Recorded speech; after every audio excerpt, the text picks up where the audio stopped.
locate ourselves in the wider English-speaking Caribbean,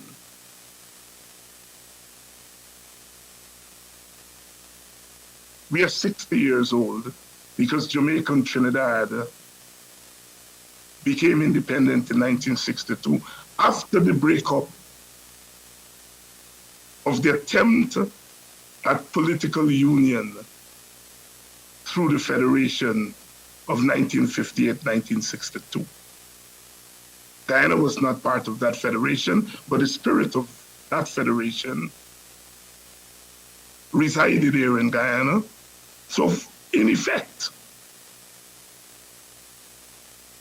we have to see ourselves as part of that federation.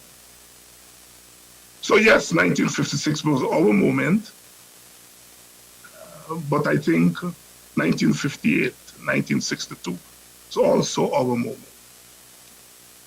So tonight we're going to be talking about our independence.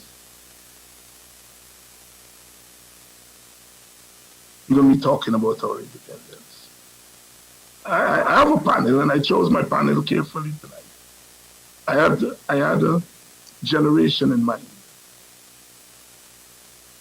Tonight we're going to have Ralph Ramkaran of one generation, Cuffy Hughes of the generation that followed, and young Dwayne Benjamin of a younger generation. And I did that because I didn't want to choose based on our political affiliation or our ethnic affiliation, because we tend to do that because we think of inclusiveness only in political terms or ethnic terms, and sometimes you don't pay enough attention to generation. And I wanted to pay attention to the generational perspective tonight. Generational perspective. So let's go straight to our panel. Cuffy Hughes, I don't think she needs an introduction. Cuffy, good evening. Happy Independence. Good evening, David. Good evening, everyone. Happy Independence. And I know you are almost coming off of an airplane and coming to do this program. So I want to say thanks for that. Yeah. I'm glad I made it. Good. Thank you. These days, we're not sure whether these flights will arrive on time and leave on time. And it's hard to plan around them, but you're here, and thanks for that. Ralph Ramkaran. Good evening, Ralph. Good evening. Thank you very much for inviting me, and happy Independence all. And Dwayne Benjamin, who is the baby with us tonight. Dwayne, good evening. We assume that you will be the more technologically alert than the rest of us. You have to put on your mic. We are not hearing you. Sorry about that. Good evening, Dr. Hines. Good evening to members of the panel, and good evening also to your viewers, and happy Independence to one and all. And Dwayne is a lecturer at the University of Guyana. I think he, more than the other two, needs some introduction. Let me start with an almost subjective question, and I'll start with you, Cathy. What really does independence, when you think about independence over the period of time, what does it mean to you? And that question is also for Dwayne and Ralph. Well, for me, it means being able to translate a vision that our foreparents, my grandparents at the time would have had, in terms of building this new Guyana, a Guyana where we wouldn't be restricted by the confines of, a British society, British norms. It was a freeing, it was an opening up, it was an independence, as the word suggests. And it was also an independence in terms of not only mine, but being able to redefine ourselves in terms of our politics, our music, our people, looking deep within us and seeing how we really could forge that one people, one nation, one destiny. Being able to build a country and a society, and most importantly, an economy that really would be reflective of us as people that come from so many different places into one melting pot. So I think that was the sentiment at the time. A new Guyana. Dwayne, um, you're the youngest among us here. What does independence mean to you? Thank you very much, Professor Hines, for your question. I think that independence, as Kathy said, it offers an opportunity for us to forge a nation. It is exactly 56 years ago that we announced the birth of a new country, a country that would be free from the shackles of colonialism, free from, and basically that country was forged out of the struggles of our ancestors and different generations prior to 1966. And it culminated with independence. And that it offered us an opportunity to do many things. In your introductory remarks, you spoke about transformation. And I think this is what independence meant for us. Opportunity for us to transform a new Guyana with a Guyanese mindset, a Guyanese thinking, and more so with Guyanese being able to control their own destiny. And I think that is what independence offered us. The taking down of the Union Jack and the raising of the golden arrowhead was just the symbolism. But I think deeper than just symbolism, there were much more. How do we forge a nation? Especially a nation that on the road to independence, it was not as smooth as was expected. I think the expectation that was that after we achieved independence, we would have been able to achieve the very thing we're still hoping to achieve today, national unity. So I think independence offered us a lot of opportunities to transform Guyana and transform a nation and mold a nation along the lines of our Guyanese foreparents and the vision that they had. Ralph, let me bring you in here. And Dwayne talked about the road to independence. I had, in my introduction, had gone back to 58 to the Federation. But you, more than all of us here, you may want to take us back to 53. And because as we talk about 66 independence, we cannot just talk about that moment without, as Dwayne said and as Cuffy did, within the context of the larger struggle for independence. So, I mean, as we look at that arc from the early 1950s to now, what does independence mean from your standpoint? Well, the entire period, I was very small in the 50s. I became a teenager in the 60s.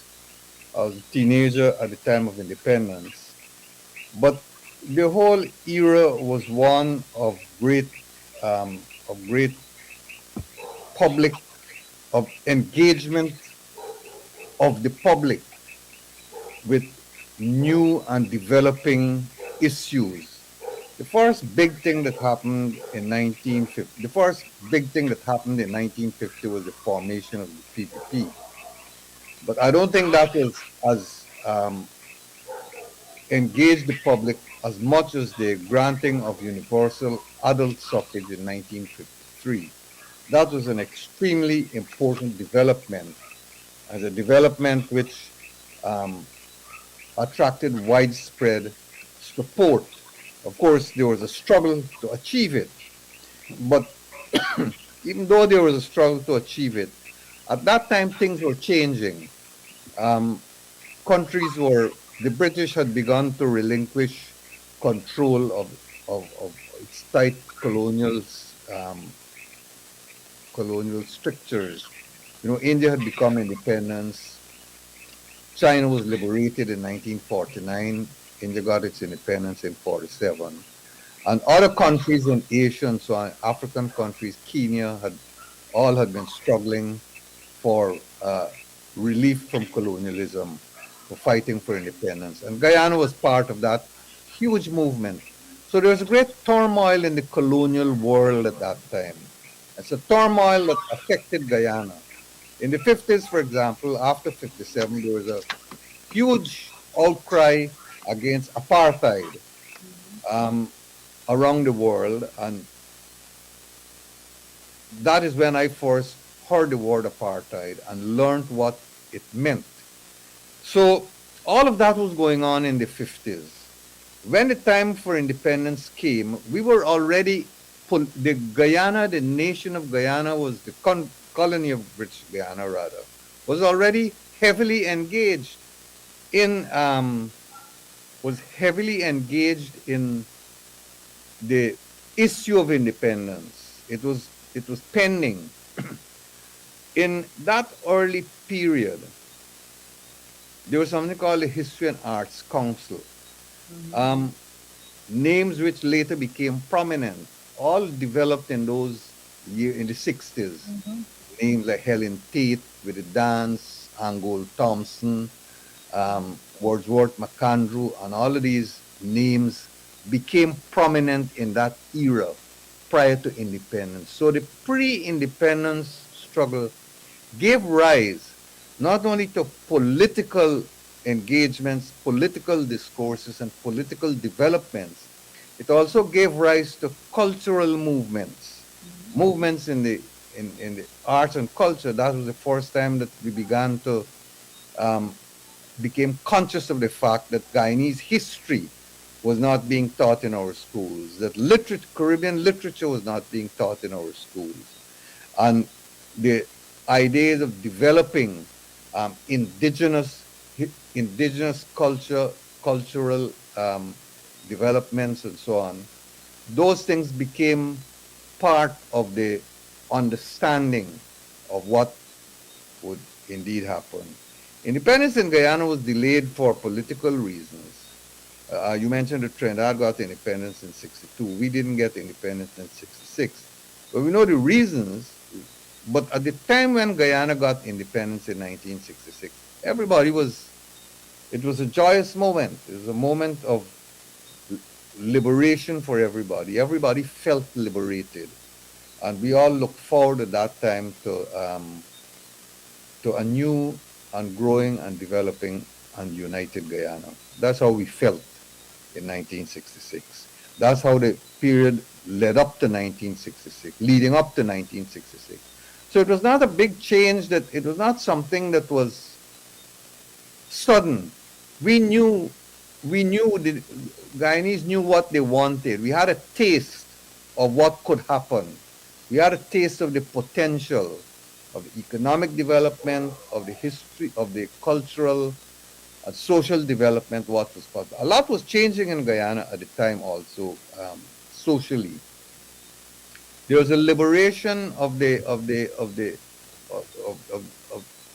classes. There were people entering the public service. There were Guyanese people who were taking over, who were moving into the top echelons of the public service.